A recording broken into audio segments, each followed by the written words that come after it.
So as we've had a moment of reflection, thank you to all of the people that have been looking after us during this period. Thank you to the public services, all those that are hidden in terms of keeping our nation going during the past very difficult year.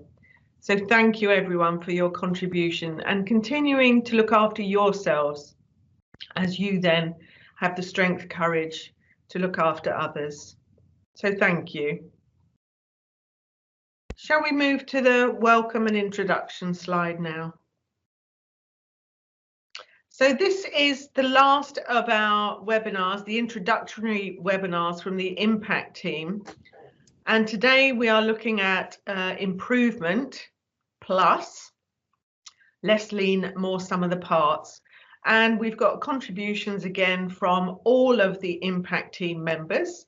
For those of you that haven't met us yet, on the next slide, we've got some rather glorious photographs of the team. Can I have the next slide? There we all are in our glory. So Carrie Jackson, Kim Manley, Jonathan Webster and myself form the core of the Impact team. But of course, we work very much in collaboration with external partners, internal partners at UEA, and work with the health and social care partners as part of the Faculty of Medicine and Health as well. So today's session will be covering different aspects of what we mean by improvement plus. Next slide, please. So the aims of today's session is looking specifically at what quality is and why is it so important to us in all of the work that we do in public sector organisations, in healthcare, higher education, etc. We want to explore some of the challenges of the QI movement as we see it in terms of sustainability and inclusion mechanisms. Venus, so those of you that have been on the webinars with us will understand what we mean by the phrase Venus, which is a model of person-centered transformation. And the star image represents the 5 stems that add up to what a sustainable transformation agenda and activity format could look like.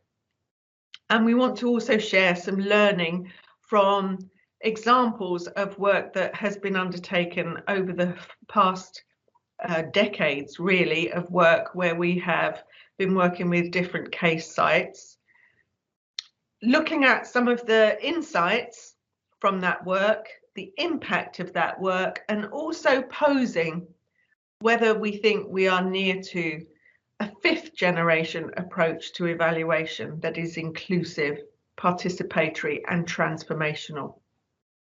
So I'll pass over now to Carrie, who's going to talk more about what is quality and why is it important. Thank you. Thanks, Sally. That's great. So it's really important that we contextualise what we mean by quality. And in the context of our work, we're working with the WHO definition, which is very important to us, that quality improvement and innovation should be about ensuring that our healthcare services are person-centred, safe and effective, and that they meet the needs of individuals and patient populations so that we can improve health outcomes. And in our presentation today, we will be inviting Kieran Crow to present his work on maternity transformation as an example, and also discussing the ESTA Swedish model of care and sharing some insights from some work that's been undertaken in Kent. But most importantly, when we're talking about quality, we need to ensure that it's driven by the needs of what's important to citizens and patients, with a focus on partnership with practitioners. Next slide, please. So why is quality improvement important? Well, it's really important that we undertake change in full collaboration with patients. And actually, it's a team sport. played best when owned by those who are actually making the improvements. So it's very important that people that we're working with in practice have got a strong sense of purpose, know why they do what they do, and that improvement priorities resonate with the values, vision and purpose of the team and the wider organisation.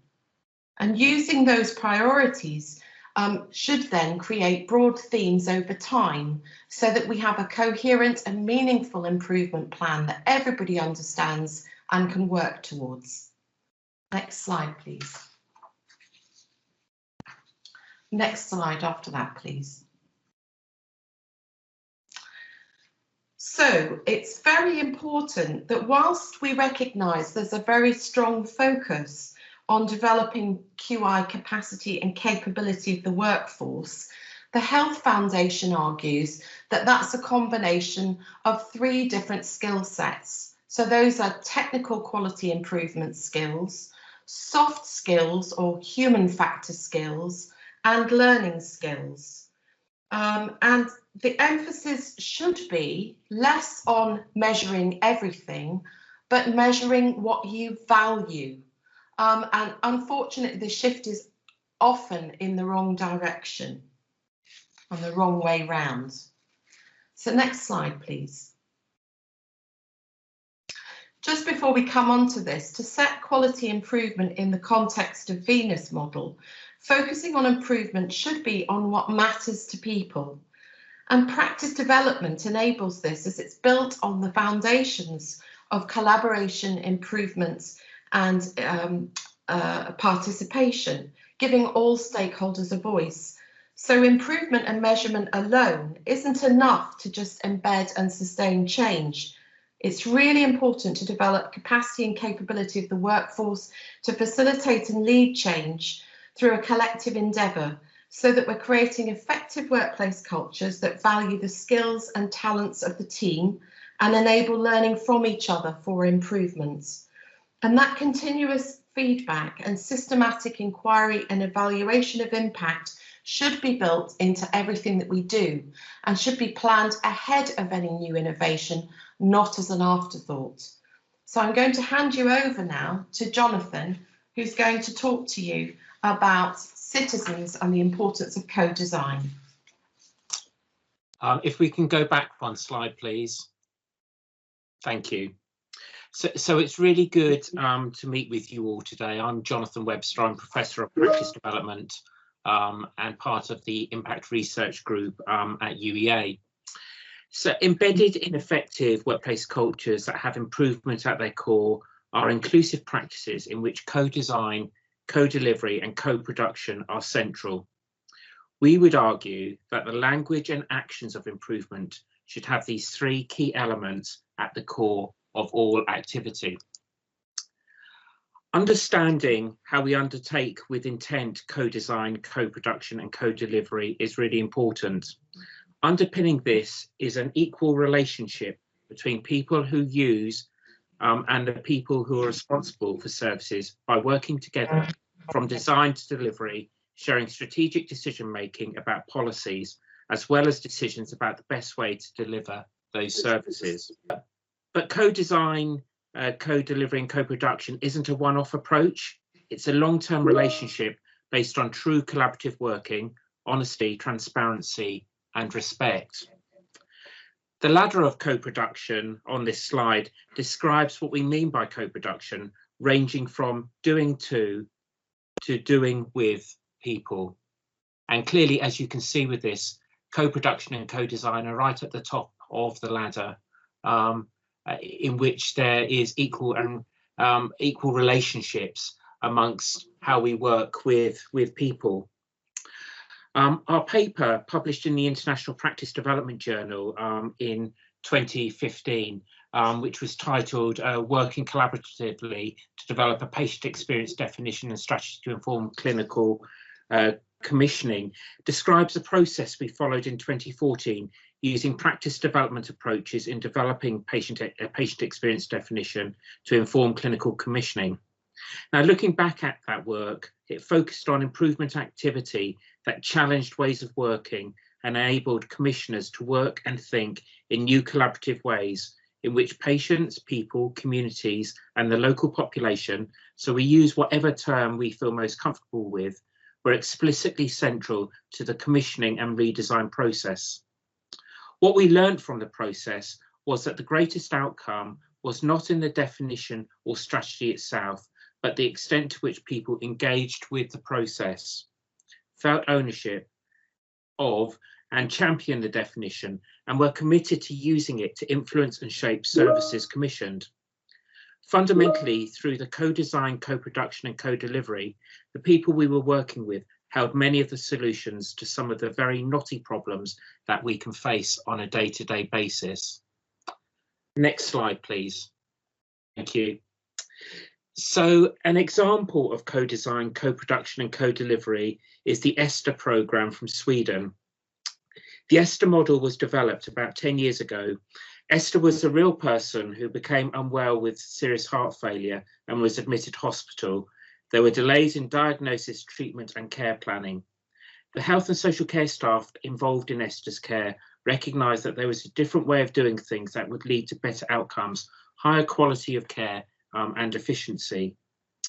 ESTER focuses on creating cultures of continuous improvement and sustainable development to ensure person-centred care. Under the ESTER model, ESTER, and the term ESTER is used as a generic name referring to either referring to anyone, but ESTER has the right to be involved in his or her own health and care needs, access care nearer to their home, which is good, have an individual care plan which is reviewed and updated regularly, have access to equal treatment, and experience integrated health and social care services. Now we're just going to show you a short film taken from the Kent Integrated Care Pioneer programme.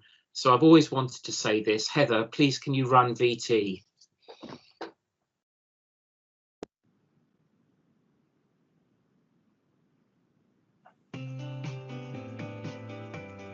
The principle of the ESTER model is that what we should really be looking at is how services work together to meet the needs of the individual. And by meeting the needs of the individual, we're able to make sure that they're confident to stay at home if that's appropriate, and that they're able to then use A&E and acute admissions much less, but also don't have to go into long-term social care because we're actually meeting their needs. I think it's really beneficial to actually have an aim to what we all strive to do anyway, and we should all be person-centred care should be at the heart of everything we do, and it is, but I think to have that sort of model, as this is the model we're working towards in this area, would be it's really beneficial. The ESTER project's fantastic. We're using the ESTER principle for the way we're working around patient-centred care in the vanguard and integrated case management, which is the first question we ask is what matters to our patients and who matters to them. We then bring groups of professionals together, of multi-organisations, to design one anticipatory care plan that meets the needs of the individuals and those caring for them. The real concept of the ESTER model of care is a fundamental different way of organisations and professionals talking together across those organisational and professional boundaries so that they don't get in the way, but instead are able to really meet the needs of the individual.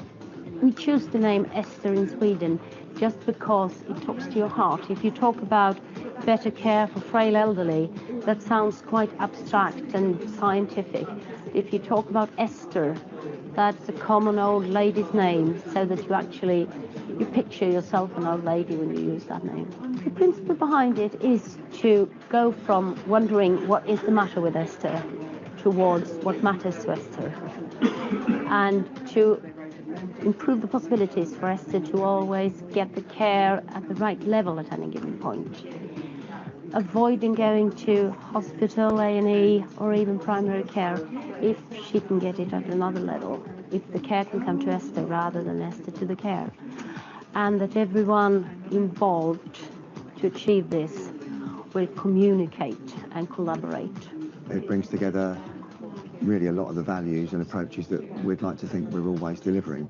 And whilst I'm familiar with all of the values and sort of approaches that have been discussed, it's really good to have a, how can I put it, a sort of coordinated sort of approach that brings all of that together again and provides a focus, and very much around an individual, a sort of, if you like, a personification of every person, every service user. It's exciting in the sense that it can maybe unite people across services.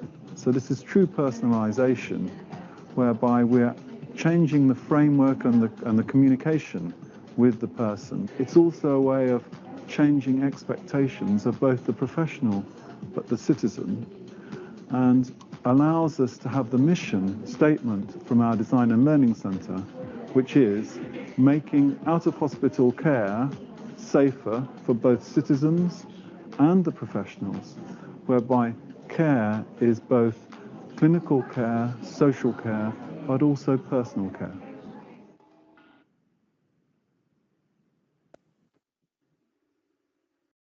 Okay, thank you. Next slide, please, Heather.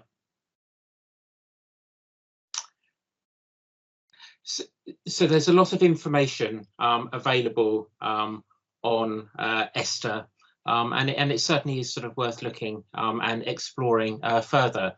Now let me hand over to my next colleague. Thank you. Thank you, Jonathan, and a warm welcome to everybody. My name is Kim Manley. I'm one of the Professors of Practice Development in the Impact Centre at UEA, and it's really nice to link in with all of you today. So building on what Jonathan has spoken about, you know, what have we actually learned about sustaining improvement and the values that underpin the Venus model? And I'm going to draw on this project, the Squire Project, to provide some insight to that question. The Squire Project stands for Safety Culture, Quality Improvement, Realist Evaluation. And it's set out to understand what works for whom and why when working with frontline teams in acute NHS trusts, to embed a safety culture, but also linking that to improvement, and also what works when enabling facilitators to work with the patient safety culture initiative with frontline teams that it was supporting.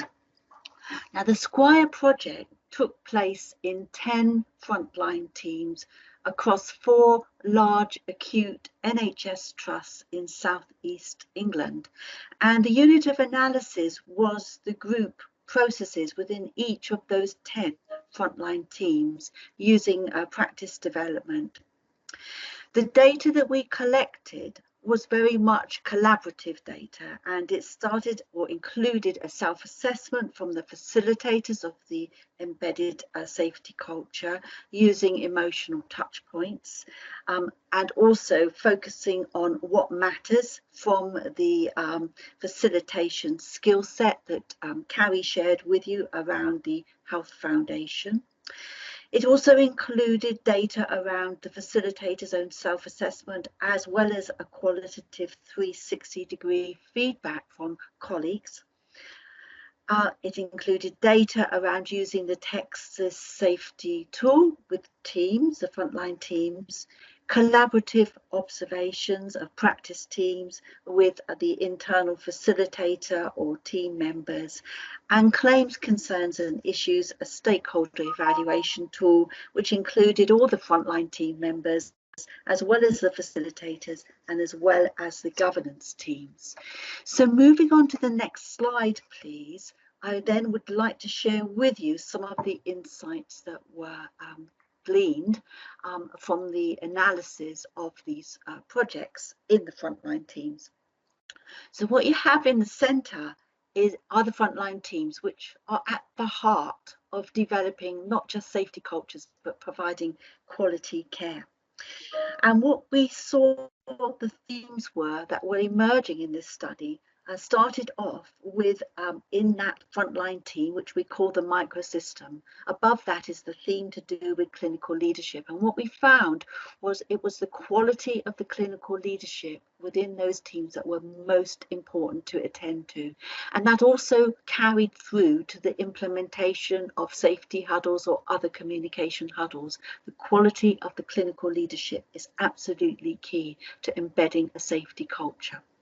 The second theme, as you move around the staff, was teamwork. So again, the quality of the clinical leaders influenced the quality of teamwork, and that in turn influenced whether there was a safety culture, whether there were shared values and shared meaning about what the values meant, and then whether there were safety behaviours and a safe environment. So those were the findings at the heart of the teams. However, the teams are working within organisations, and they too have an impact on safety culture. So looking at what the organisational themes were in the acute healthcare providers, there was a focus on the need for clear values that are shared by everyone across the organisation. And as we move clockwise around that organisation, you can see the leadership and organisational readiness. So the leaders, the senior leaders, needed to live those values authentically, and there needed to be an organisational willingness and readiness to learn. The third theme was the need for coordinated systems. In all of the 4 acute organisations that we looked at, there was no integrated governance system that drew together the need to look at learning and integrate that with safety and improvement and learning and development and research and innovation. So many of the projects were perceived as a tick box. You complete the project, you move on to the next thing, and there was no organizational learning systems to build on the learning, to share the learning with all. And then the fourth key theme in the organizations was having skilled facilitators who could integrate all of the agendas and knew how to work with the outcomes of the data. So if you had facilitators who didn't know what to do with the outcome of the Texas safety tool in terms of how to work with people, then that made progress and sustainability more difficult, but also accentuated the real importance of having facilitators across organizations that can help frontline teams with all the skill sets required. Now, within this diagram, the facilitators were also supporting each other across organisations and could learn from that, and that was really important. And the other observation we found in this study was that there was a tirade of multiple initiatives and challenges that came from the organisation towards the frontline teams. Yet the frontline teams are where care is provided and experienced. So having a tirade of other initiatives to have to deal with takes your focus away from embedding safety and culture.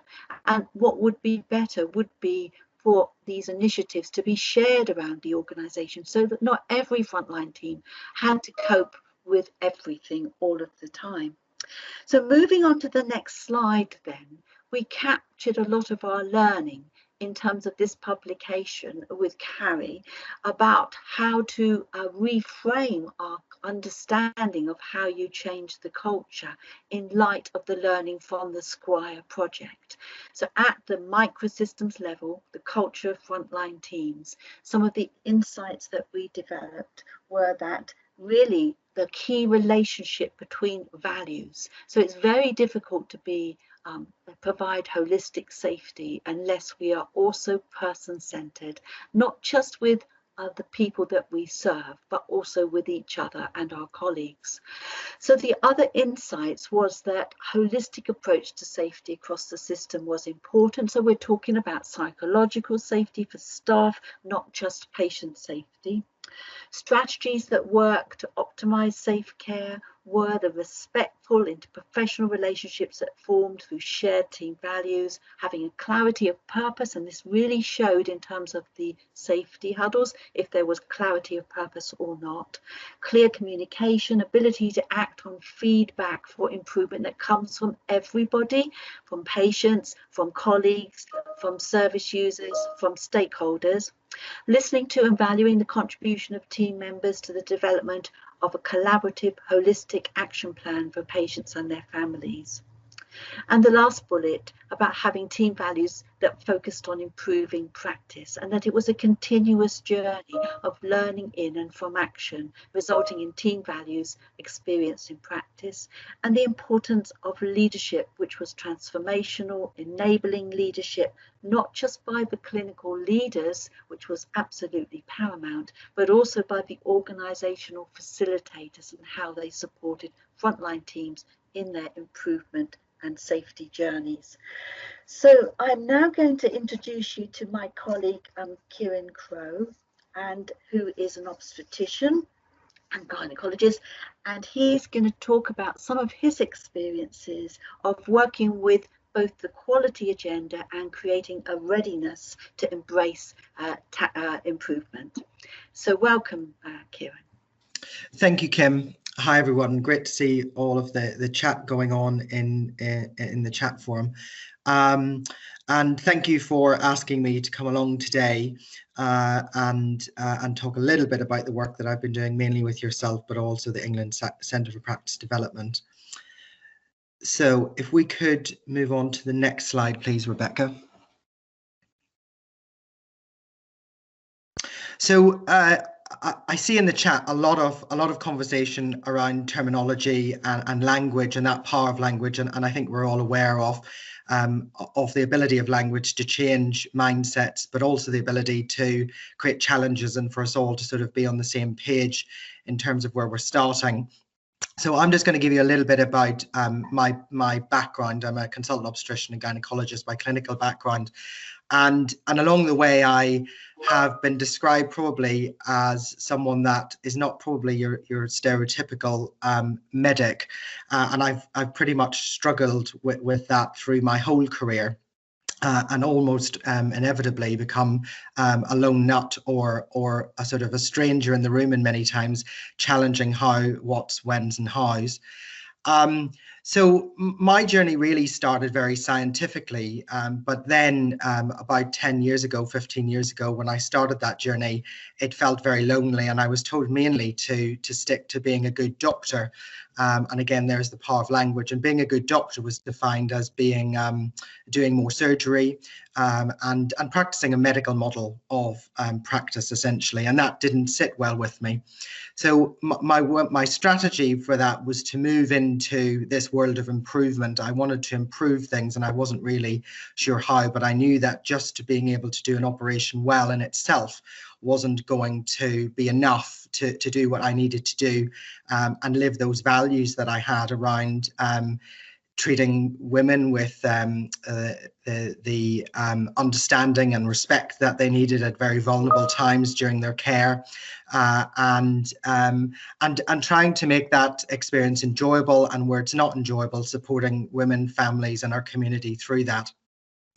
So, but it started with a very scientific improvement background, and we heard about that from the first speaker today, around quality improvement versus quality and the interaction between them. And then I went off on a very formal training, and then we've heard as that with the other presenters that really again focused on outcomes and measurement and hard measurement. But for the first time, I was presenting data that wasn't around p-values and odds ratios. And so when I started talking about statistical process charts and runtime data and measuring data in a different way, again, my medical colleagues felt that was weak or less valid in some way, and I saw some of that in the chat around validity. But it still really didn't get to the crux of what this was all about for me. So if we move on to the next slide. And again, so I really, all of this was sort of floating around. I'd undertaken 3 or 4 different quality improvement or improvement training programs. You know, many of us will have been in organizations where a consultancy come in and undertake these improvement at either an organizational level or a department level. But I couldn't still really work out what brought all of this together. Did they all come together? Were they all just a new fad, one after the other? I'll not go into the definition, we heard that earlier, but what I really came back to full circle was what all of these gurus had. And what's interesting is none of them call themselves experts. We all call them experts. The books and everything that's followed after them have called themselves experts. But when you hear them talking, they don't really use that word. And I think that's very telling about these people. So if we press the next. And really what it came down to was that their collaborative leadership style makes them incredibly engaging. Even on a stage forum, it feels like you're the only person in the audience when I've heard some of these speak. And if you haven't, there's plenty on YouTube to use. But despite all of that, I wanted to try and understand how they had got to their point in being gurus, and that they weren't really all working in isolation. They had this single thing that brought them together around collaborative leadership, but also their work was blending other pieces of work that had come before them. And so really where I am now in my journey is that I think there's enough evidence now that there isn't a one-size-fits-all method of improvement. And I think it's really important that you flex that to the context that you want to use. So for some audiences, it might be actually that you're starting with a very low baseline of expectation, and you need to use a method that really appeals to them. But I think it is about that commonality and understanding that audience that you're trying to appeal to, and then using a blend of approaches. And if you press the next, and the next, and the next. So yeah, so it's about then blending these together and trying to use them in a way that fits that context. And I just saw that coming up in the chat for your organization or your department.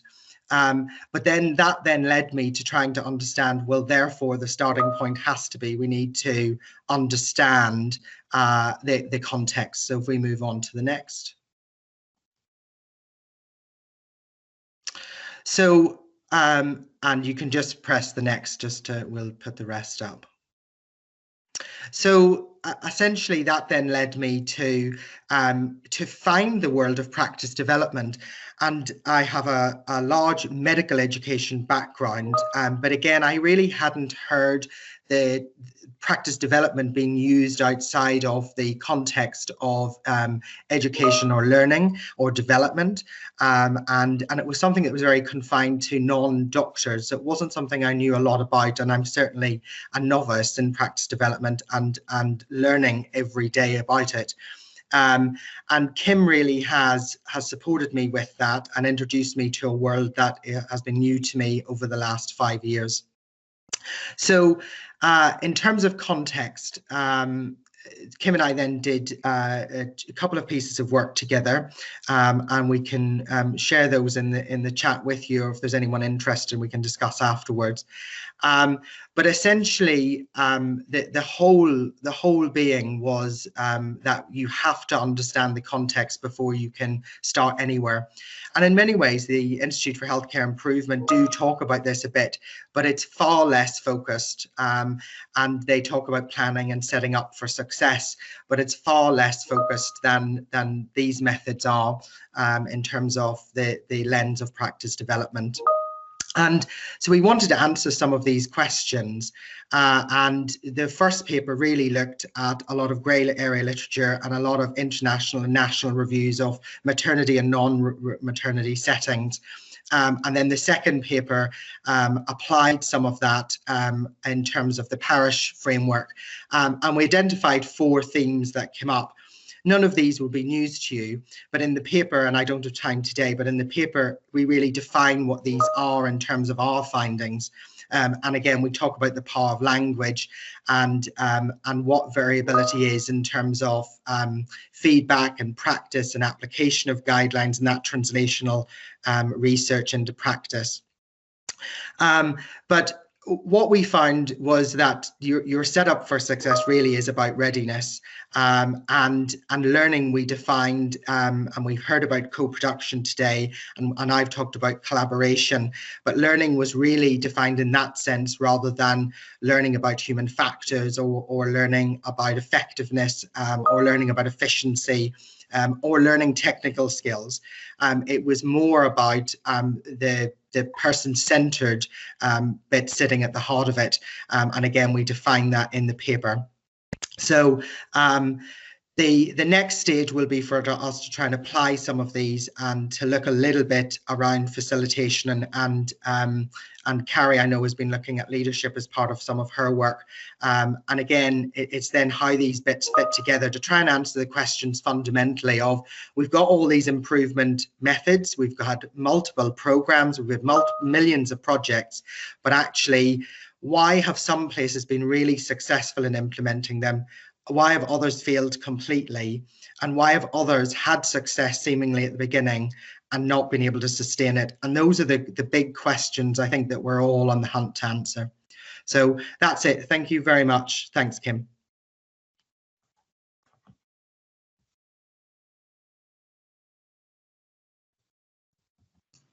Sally, it's you next. Okay, thank you. Next slide, please. So following on from Kieran's explanation of understanding context and working to blend different elements of the evaluation quality review process, I wanted to share with you some work that was done quite a while ago now with the International Practice Development Collaborative, looking at what we phrased a Praxis evaluation framework. So this was very much about clarifying the intention behind the initiative that you're starting, engaging with people as co-collaborators on the evaluation journey and the process of designing, delivering, evaluating, critically reviewing all of the different stages of Praxis and the evaluation process. And this is a model that is quite hard to get your head around initially, but once all the different elements start to come together, it takes on a sort of life of its own, and the energy and the enthusiasm of people engaged on a collaborative, inclusive and participatory evaluation process can bring. And some of the case study materials where we have looked at Praxis evaluation is that we're finding that some of the initiatives that were started as simple improvement options have turned into long-term sustainable activities that become firmly embedded into the day-to-day practice of people utilizing them. So if you could give me the next slide, please. So the diagram that we started to explore with Praxis was a kaleidoscope, a gyroscope, a moving image, an object. So each of the letters of the word Praxis, which in itself means critically informed action. If you are planning an evaluation that is aiming to measure what matters to people, then this is a mechanism and a process that you can quite easily adapt and use where you are. So the first thing is with your stakeholders, team, partners, anyone that has a stake or interest in the work that you are doing, is to create that shared purpose. What is the purpose of the project? Then there is a process of reflexivity in agreeing what are the key core critical questions that you want answered. So if you go back to Kieran's slides, you can see at the top there was some very broad but focused critical questions. Then it is necessary to identify the approach. And again, in the chat, there's been talk about what do we mean by soft and hard evidence? Is any one of those given higher credibility, validity, or reliability? And again, with praxis evaluation, it's gathering the evidence that's going to answer your original question. So often this approach uses mixed methods, so utilizing both qualitative and quantitative data. Context, again, following on from what Kieran said, is so important. And when we first started talking about praxis, we talked about looking at the landscape, using the sort of archaeology metaphor of before you decide where you're going to dig to look for your treasure, as it were, you do an oversight of the landscape and you look at the undulations and you make your decision as to where and what the context is within which you're doing this work. Then we have the notion of intent. So this is slightly different from purpose, in that intent really opens up the power differentials and makes it very clear what the motivational drivers are that influence the purpose. So can you see already we're starting that sort of critical reflexive cycle activity? And of course, the S is for the stakeholders. How and where do you find your stakeholders? Are you being inclusive in terms of embracing and working with people, whoever they are, citizens, patients, colleagues, politicians, key leaders of long arm bodies, when we pick up the discussion in a minute, and that you're utilizing the core principles of collaboration, active participation when you're engaging with those stakeholders. So each of those different elements has a whole new perspective around it that is discussed in our paper that, again, I'll share the link in a minute. So this approach has led us as a team to take that now a step forward and really try to unpick some of the clashes that we're finding when people are talking about QI and they're getting quick wins, but it's not necessarily a sustainable win, or it can be driven by people who are very charismatic leaders and strong leaders, but sometimes when they leave the organization or they leave the project, some of those improvements and quality initiatives can tend to flounder. So if you go to the next slide, Rebecca, please. So what we're posing today, and I'm going to invite Kim to join me now, is whether we think we're reaching a point where we're talking about a 5th generation evaluation approach. So a lot of you may well be aware of 4th generation evaluation. And so now we're thinking, actually, are we at a point where we're at 5th generation? So Kim, I don't know if you want to talk us through, which is how you help me to understand it, the different generations and why and what is 5th generation bringing to that evaluation landscape. Thank you, Sally. If it's possible to move on to the next slide, please, and that will help us to get over it. Oh, no, it's not there. Never mind. I can still talk through that. That's not a problem. So Sally's emphasized the focus on stakeholder evaluation. And for those of you who work in practice development, you will be very familiar with the use of claims, concerns, and issues as a stakeholder evaluation tool, which has come from a much wider understanding of the role of evaluation more generally. And that role of a 4th generation evaluation is the work of the qualitative researchers Aguba and Lincoln, and they identified that it is the claims, concerns, and issues of stakeholders that are really important to focus on as to agree a consensus approach to evaluation.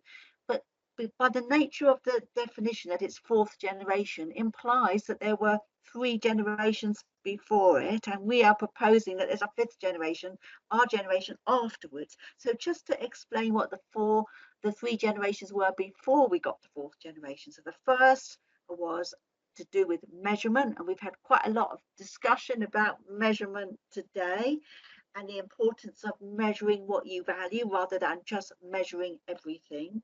The second generation was more of a descriptor of processes used that seemed to be influential. The third generation was making judgments against pre-decided criteria. And the fourth generation was about empowerment, enabling stakeholders to be empowered.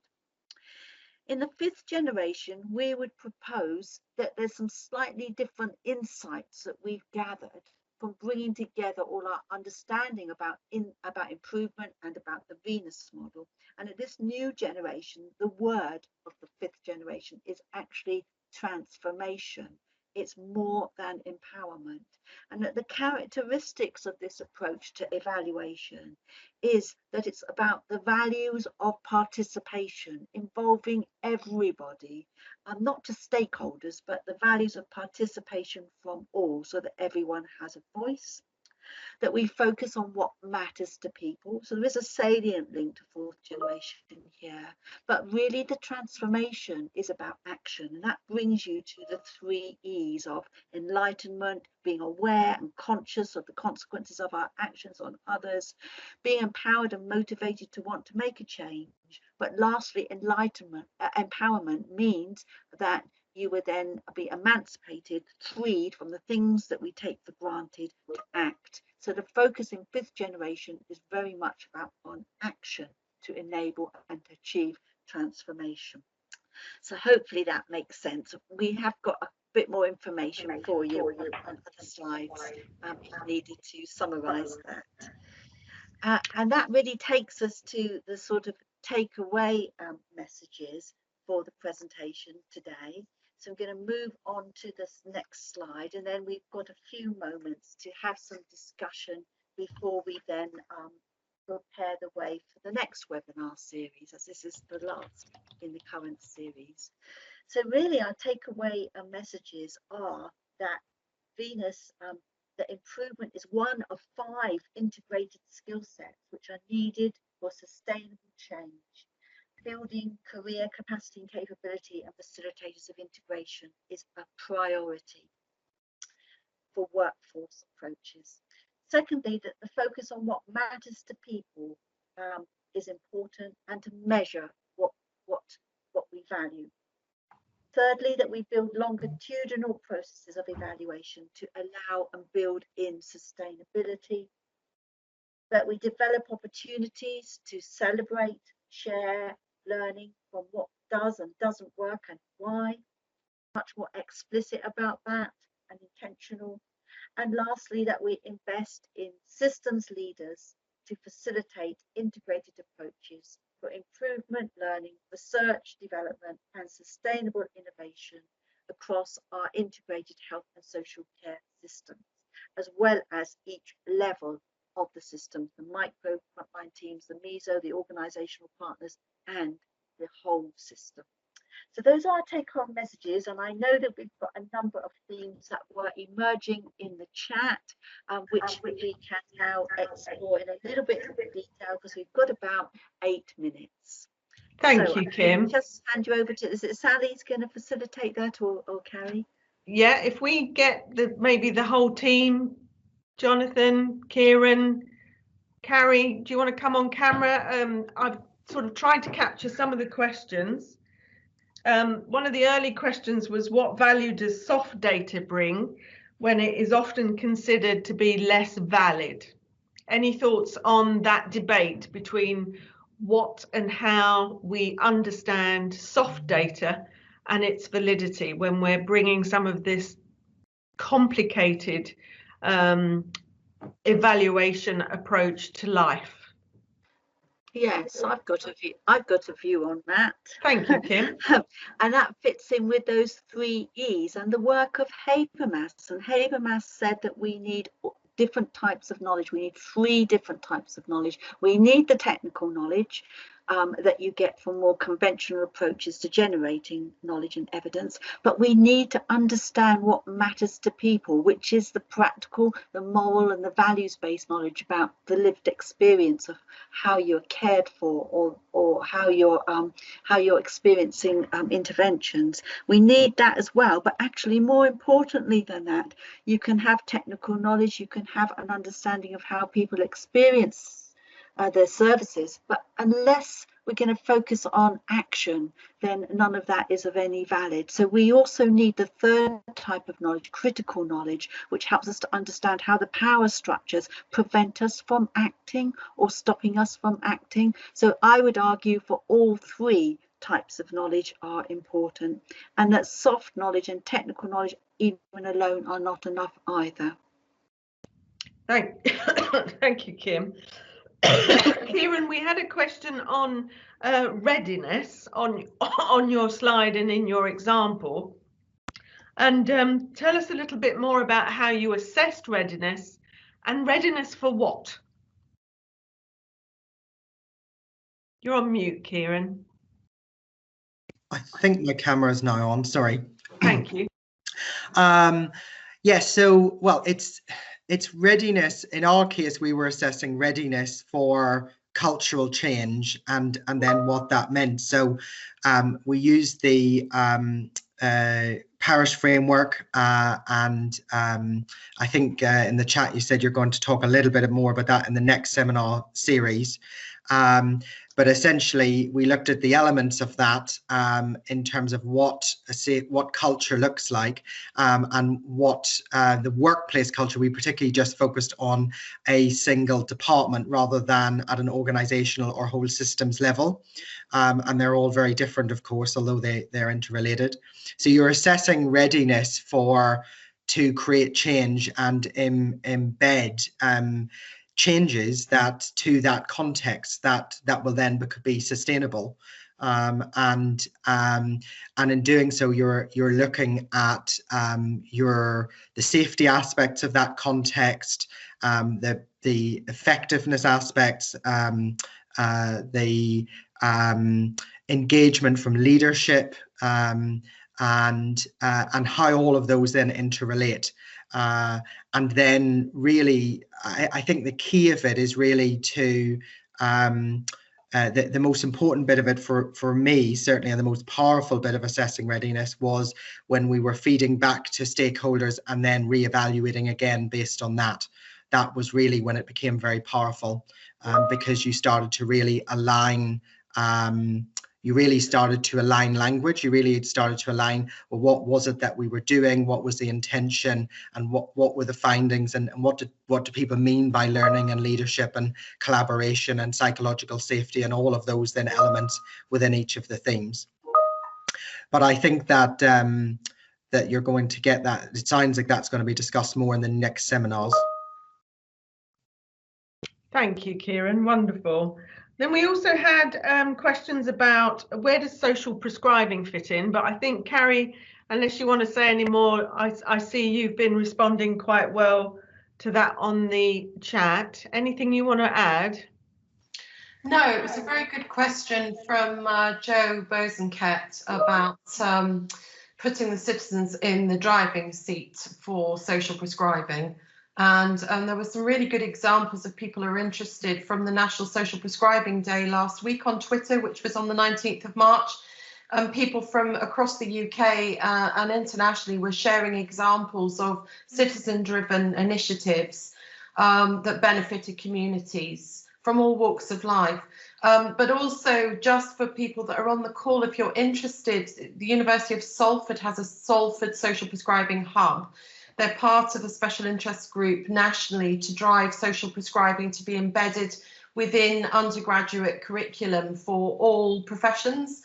And so we have collaboratively developed the Percy curriculum, which provides undergraduate learning, development and exposure to social prescribing placements with a focus back on community development, the determinants of health, which is very much the 1980s public health model.